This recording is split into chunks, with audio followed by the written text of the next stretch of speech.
secret du penseur. Aujourd'hui, nous allons analyser le secret du bonheur selon les philosophes. Depuis toujours, l'être humain cherche à comprendre ce qui le rend heureux. Est-ce la richesse, le pouvoir, l'amour, la sagesse? Cette quête universelle du bonheur a traversé les âges et a inspiré les plus grands philosophes. Mais chacun d'eux en a donné une définition différente selon sa vision du monde et de la nature humaine.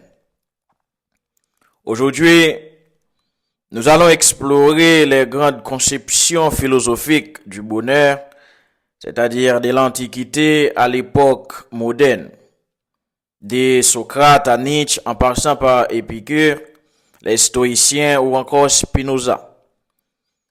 Nous verrons que le bonheur peut être recherché dans la vertu, la raison, la modération ou encore les dépassements du soi. Alors, quel est le secret du bonheur selon les philosophes? C'est ce que nous allons découvrir ensemble. Socrate, le bonheur par la connaissance de soi et la vertu.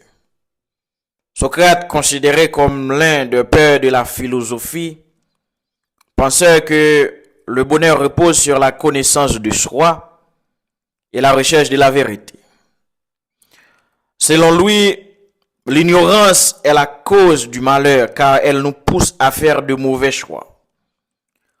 En revanche, une vie menée selon la vertu, c'est-à-dire en quête du bien, du juste et du vrai, permet d'atteindre un état de satisfaction durable. C'est-à-dire connaître toi-même. En comprenant qui nous sommes, nous pouvons orienter notre vie de manière juste et atteindre une forme de paix intérieure.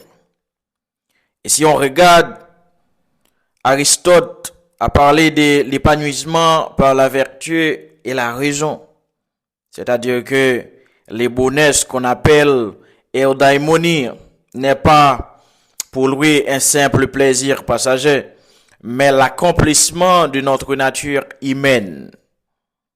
Il affirme que la véritable joie vient d'une vie vertueuse, où l'on cultive des qualités comme le courage, la justice et la sagesse. Et Aristote distingue trois types de vie, c'est-à-dire la vie des plaisirs centrée sur les désirs matériels, la vie politique centrée sur la connaissance sociale, la vie contemplative centrée sur la sagesse et la raison. Pour Aristote, la dernière est la plus noble car elle permet l'épanouissement total de l'individu. C'est-à-dire que le bonheur est une activité de l'âme conforme à la vertu. Le bonheur ne se trouve pas dans les plaisirs immédiats, mais dans une vie bien menée, équilibrée et tournée vers la sagesse, c'est-à-dire l'excellence de soi. Et pour les épicuriens, et spécialement Épicure, le bonheur dans le plaisir simple est l'absence de souffrance.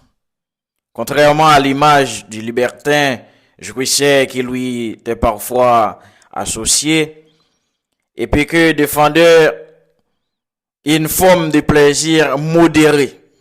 Pour lui, le bonheur repose sur l'absence de douleur physique, c'est-à-dire aponie, et de troubles de l'âme, c'est-à-dire ataraxie. Et il distingue trois types, je dirais, de désirs, c'est-à-dire désirs naturels et nécessaires, c'est-à-dire manger, boire, dormir, etc. Et il y a des désirs naturels mais non nécessaires, nourriture, raffinée, luxe, etc. Et il y a aussi des désirs ni naturels ni nécessaires, c'est-à-dire richesse, gloire, pouvoir. Et pour Épicure, seuls les premiers sont essentiels au bonheur, tandis que les autres entraînent frustration et insatisfaction. Ce qui signifie pour le bonheur, c'est quelque chose d'aisé à se procurer, selon Épicure. C'est-à-dire que, en réduisant nos désirs et en évitant les excès, nous pouvons atteindre une paix intérieure durable. Et à ce point-là, il faut analyser aussi les stoïciens, qui est dans l'acceptation du désir et la maîtrise du soi. Les stoïciens comme Sénèque, Épictète et Marc Aurèle enseignaient que le bonheur ne dépend pas des circonstances extérieures, mais de notre capacité à accepter la réalité avec sagesse. C'est pour cela qu'il prônait la maîtrise des émotions et l'acceptation de ce qui ne dépend pas de nous.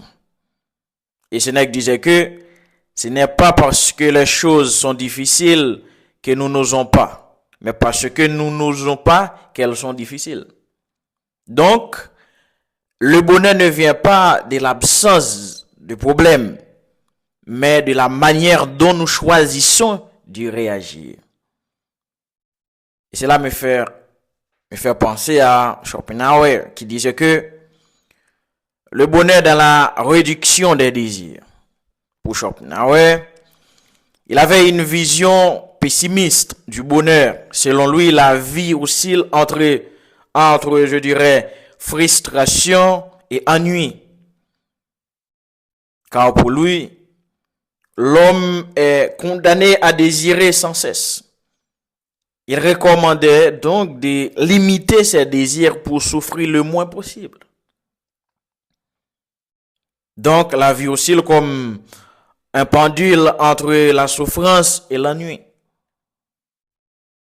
Puisque nos désirs sont infinis et source de frustration, la clé du bonheur réside dans la modération et la contemplation. Et à ce point, Nietzsche, le bonheur dans le dépassement du soi. Pour Nietzsche, il rejette l'idée du bonheur passif, c'est-à-dire que l'épanouissement personnel vient du dépassement du soi et de l'affirmation de sa propre volonté. C'est pour cela qu'il valorise l'amour fati, l'amour du destin, et l'idée du surhomme qui embrasse les difficultés de la vie pour en tirer une force créatrice. Donc, ce qui ne me tue pas me rend plus fort. Donc, le bonheur ne se trouve pas dans le confort ou la facilité, mais dans le fait d'affronter et de surmonter les épreuves. Et à ce point-là, on doit aussi regarder la pensée Spinoza. Pour Spinoza, la joie par la connaissance et la liberté intérieure. Il considère que le bonheur découle de la compréhension du monde et de la maîtrise de ses passions.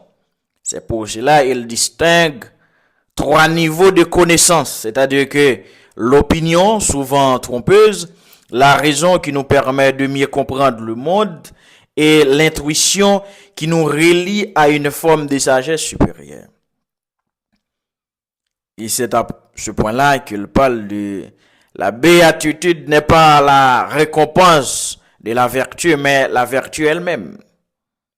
Donc, le bonheur vient de la compréhension rationnelle du monde et de l'acceptation de ce qui est inévitable. Alors, où se trouve le bonheur? Pour Socrate, le bonheur se trouve dans la sagesse. Pour Aristote, l'équilibre. Pour Épicure, la simplicité.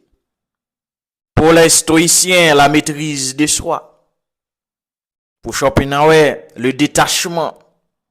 Pour Nietzsche, la puissance. Ou pour Spinoza, la connaissance.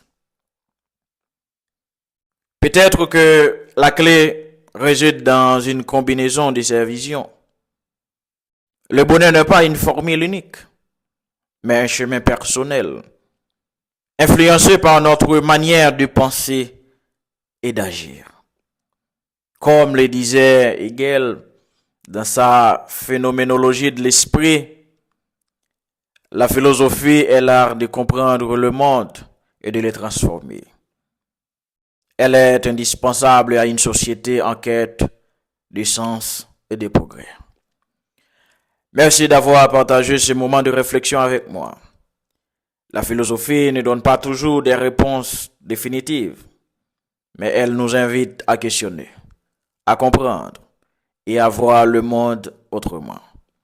Continuez à penser, à débattre et à explorer. À bientôt.